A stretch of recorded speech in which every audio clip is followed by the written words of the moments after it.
2018 മുതലാണ് ഈ ആമ്പൽപ്പാടങ്ങൾ പുറം ലോകം അറിഞ്ഞു തുടങ്ങിയത്. അന്നു മുതൽ സ്വദേശികളും വിദേശികളുമായ നിരവധി സഞ്ചാരികളാണ് ഇവിടേക്ക് ഒഴുകിയെത്തുന്നത്. അത്ര തന്നെ ആസ്വാദകദായകങ്ങളാണിവ.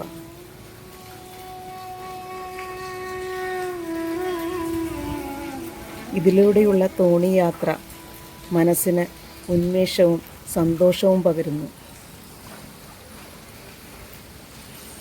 നോക്കെത്താ ദൂരത്തോളം നീണ്ടു നിവർന്നു കിടക്കുന്ന ഈ ആമ്പൽപ്പാടങ്ങൾ ഭൂമിയിൽ കുങ്കുമവർണ്ണം വിതറിയ പോലെ കണ്ണിന് ആനന്ദദായകങ്ങളാണ്.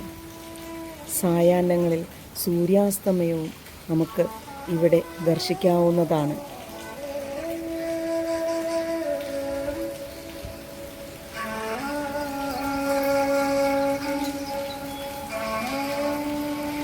ധാരാളം ഫോട്ടോഷൂട്ടുകളും സിനിമാ ചിത്രീകരണങ്ങളും ഒക്കെ ഇവിടെ നടക്കുന്നു. അതുകൂടാതെ കുടുംബവുമായി വന്ന് പ്രഭാതങ്ങൾ വേളകൾ ആനന്ദദായകങ്ങളാക്കുവാൻ പറ്റിയ ഒരിടമാണ് മലരിക്കൽ ആമ്പൽപ്പാടങ്ങൾ.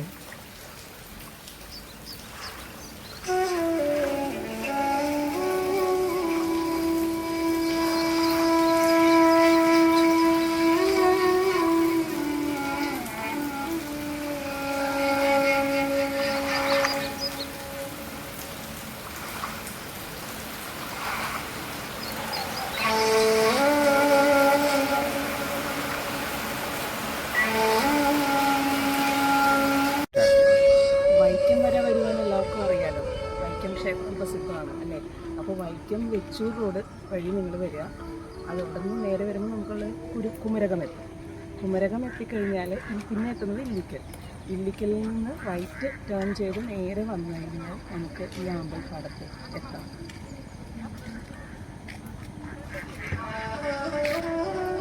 നമുക്ക് ദൂരെ നോക്കൂ, ആമ്പൽപ്പാടങ്ങൾ ആസ്വദിച്ച് എത്ര കുടുംബങ്ങളാണ് യാത്ര ചെയ്യുന്നതെന്ന് കാണാനോ.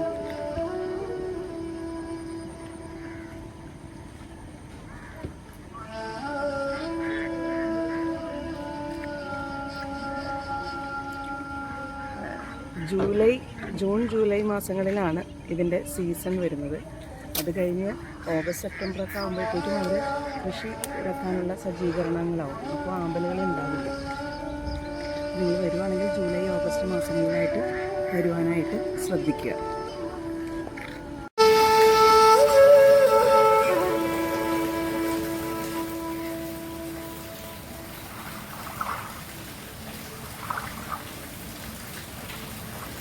അങ്ങനെ മലരിക്കലിൽ വിരിഞ്ഞ ആമ്പൽ വസന്തത്തെ ആവോളം ആസ്വദിച്ച് ധാരാളം നിശ്ചല ദൃശ്യങ്ങളും വീഡിയോകളും പകർത്തി എന്നെന്നും ഓർമ്മയ്ക്കായി സൂക്ഷിക്കുവാൻ പറ്റിയ ദൃശ്യങ്ങൾ പകർത്തി ഞങ്ങൾ ആ തോണിക്കാരനോട് യാത്രയും പറഞ്ഞ് അവിടെ നിന്നും വിടവാങ്ങി.